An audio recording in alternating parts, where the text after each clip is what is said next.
ನನ್ನ ಜೀವನದಲ್ಲಿ ನಾನು ಕಂಡ ಕನಸುಗಳು ನನ್ನ ಕಣ್ಣ ಮುಂದೆ ಕರುವುದನ್ನು ನೋಡಿದರೆ ನನ್ನ ಮನ ಮರುಗುತ್ತದೆ. ದುಷ್ಟ ಅಣ್ಣನ ಜೊತೆ ಇರಬಾರ್ದು ಅಂತ ನಾನು ಮನೆ ಬಿಟ್ಟು ಬಂದೆ. ಆದರೆ ಈ ಪ್ರಪಂಚದಲ್ಲಿ ಇರುವವರ ಎಲ್ಲ ದುಷ್ಟರು, ಇವರಿಗೆ ಮಾನವೀಯತೆ ಅನ್ನೋದೇ ಇಲ್ಲ. ಈ ದುಷ್ಟರನ್ನು ಸದೆ ಬಿಡಬೇಕಾದ್ರೆ ನಾನು ಒಂದು ಉಪಾಯವನ್ನು ಹೂಡಲೇಬೇಕು.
ಸುವಾಸನೆಯನ್ನು ಸುರಿಯುವ ಈ ಸಬಗಿನ ತಾಳದಲ್ಲಿ ನಿಂತಿರುವ ಪತಂಗದ ಪಕ್ಕದ ಮಿಂಚುತ್ತಿರುವ ಈ ಹಣ್ಣು ಯಾರಿರಬಹುದು? ಓಹೋ, ಶಿಲ್ಪ, ಅವತ್ತು ನನಗೆ ತಿರಸ್ಕರಿಸಿದ ಹೆಣ್ಣು ಇವತ್ತು ಒಬ್ಬಂಟಿಯಾಗಿ ಕಾಡು ದಾರಿಯಲ್ಲಿ ಸಿಕ್ಕಿದ್ದಾಳೆ. ಹೇಗಾದರೂ ಮಾಡಿ ಇವಳನ್ನು ನನ್ನೊಳಗೆ ಮಾಡಿಕೊಳ್ಳಲೇಬೇಕು. ಹಾಯ್ ಶಿಲ್ಪ, ಅವರಿಗೂ ಯಾರು? ಹೋ, ಚಕ್ರವರ್ತಿನ? ಹೌದು ಶಿಲ್ಪ, ಹೌದು. ಒಬ್ಬಂಟಿಯಾಗಿ ಕಾಡಿನಲ್ಲಿ ನಿಂತು ಏನು ಚಿಂತಿಸುತ್ತಿರುವೆ? ಮನೆ ಬಿಟ್ಟು ಬಂದಿನೆಂದು ಚಿಂತಿಸುತ್ತಿರುವೆ? ಶಿಲ್ಪ, ನೀ ಈಗಲೇ ಹೇಳುತ್ತೇನೆ, ನೀ ಏನು ಚಿಂತಿಸಬೇಡ. ನೀನು ನನ್ನ ಪ್ರೀತಿಸು, ಸುಖ ಸಂತೋಷವಾಗಿ ನಿನ್ನ ಜೀವನ ಸಾಗುತ್ತದೆ. ನನಗೆ ಇರುವುದು ಇದು ಒಂದೇ ದಾರಿ. ಹೇಗಾದ್ರೂ ಮಾಡಿ ಇವನನ್ನು ಪ್ರೀತಿಸುವ ನಾಟಕವಾಡಿ ನನ್ನ ಹಠವನ್ನು ನಾನು ಸಾಧಿಸಲೇಬೇಕು. ಶಿಲ್ಪ, ಏನು ಯೋಚಿಸುತ್ತಿರುವೆ ಚಿನ್ನ? ಏನಿಲ್ಲ, ನಿಜವಾಗಿ ನೀವು ನನ್ನನ್ನು ಪ್ರೀತಿಸುತ್ತೀರಾ? ಖಂಡಿತವಾಗಿ ನಿನ್ನನ್ನು ಪ್ರೀತಿಸುತ್ತೇನೆ ಚಿನ್ನ. ಅದಕ್ಕೆ ಮುಂಚೆ ನನ್ನದೊಂದು ಮಾತು. ಅದು ಏನು ಹೇಳು ಶಿಲ್ಪ, ಅದಕ್ಕೇನಂತೀಯ? ಯಾವುದೇ ಕಾರಣಕ್ಕೂ ನನ್ನನ್ನು ಕೈ ಬಿಡುವುದಿಲ್ಲ ತಾನು? ಖಂಡಿತವಾಗಿ ಕೈ ಬಿಡುವುದಿಲ್ಲ ಚಿನ್ನ. ವಾವ್, ಹಾಗಾದ್ರೆ I love you Raja, I love you. I love you too Shilpa, I love you too. ಈ ನಿನ್ನ ಸಂತೋಷದಲ್ಲಿ ಈ ನಿನ್ನ ಕೆಂದುಟಿಯನ್ನು ಬಿಚ್ಚಿ ಕೋಗಿಲ ಕಂಠದಿಂದ ಒಂದು ಹಾಡನ್ನು ಹಾಡಿ ಈ ನಿನ್ನ ರಸಿಕನ ಮನ ತಣಿಸಬಾರದೆ? ಹಾಗಾದ್ರೆ ಬನ್ನಿ.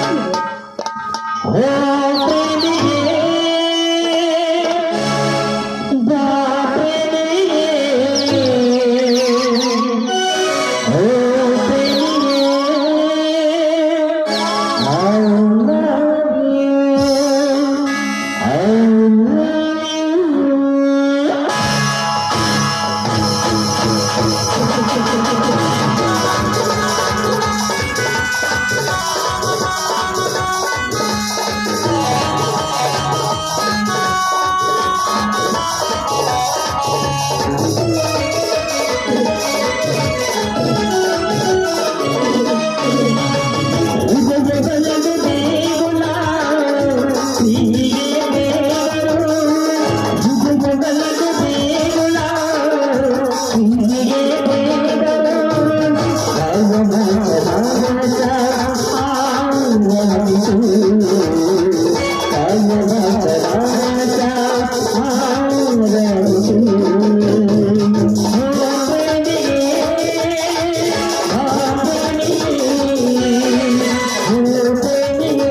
ಶಿಲ್ಪ ಧಾರಾಳವಾಗಿ ಕೇಳಬಹುದು, ಅದಕ್ಕೇನಂತೆ ಚಿನ್ನ?